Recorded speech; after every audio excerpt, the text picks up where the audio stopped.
இது தாங்க எங்கள் ஊர். 2 பக்கமும் நல்ல மரம் இருக்கும். நல்ல சாலை. வாகனத்தில் போகிறதுக்கு அவ்வளோ ஒரு இனிமையாக இருக்கும். அதுவும் இருசக்கரத்தில் வாகனம் போகிற என்ன மாதிரி ஆட்களெல்லாம் பார்த்தீங்கன்னா நின்று நிதானமாக அந்த மண்டை சூட்டை தணிக்கிறதுக்கு பக்கத்தில் பார்த்தீங்கன்னா கடைகள்லாம் இருக்கும். தர்பூசணி விற்கிறவங்க, நுங்கு விற்கிறவங்க, இந்த பாட்டிகள்லாம் சின்ன சின்ன கடையெல்லாம் வச்சுருப்பாங்க. சிலரை படுத்து கூட இருப்பாங்க மரத்து ஓரத்தில். அதெல்லாம் பார்த்துட்டு போகும்போது ஒரு இனிமையாக இருக்குங்க. பாருங்கள், அந்த படத்தில் பாருங்கள், ஓரத்தில் படுத்துருக்காரு பாருங்கள், நுங்கு விற்கிறாரு ஒரு ஐயா.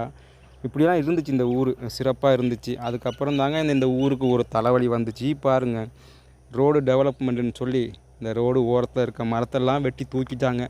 சாதாரண மனுஷனோட வாழ்க்கை ரொம்பவும் பாதிக்கப்பட்டு போச்சுங்க. அது இந்த காரில் ஏசியில் போகிறவங்களுக்கெல்லாம் கேட்டால் சொல்லுவாங்க, ரோடு தேவை தானே அப்படின்னு சொல்கிறாங்க. ரோடு தேவை தான். மரத்துக்களை வச்சுட்டு அந்த ரோடை போட்டிருந்தாக்க சாதாரண மக்களோட வாழ்க்கை நல்லபடியாக இருக்கும். அதுதானே உண்மை.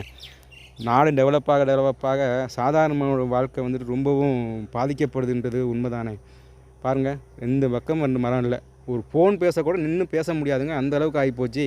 அதுவும் இந்த ஹெல்மெட்டு போட்டும்போது மண்டை வலி இருக்குது பாருங்கள். ஐயோ சொல்லி மாறாது. ரொம்ப வேதனை. மரமே இல்லை பாருங்கள், எவ்வளோ வெறிச்சோடி கிடக்குன்னு தான் ரோடு.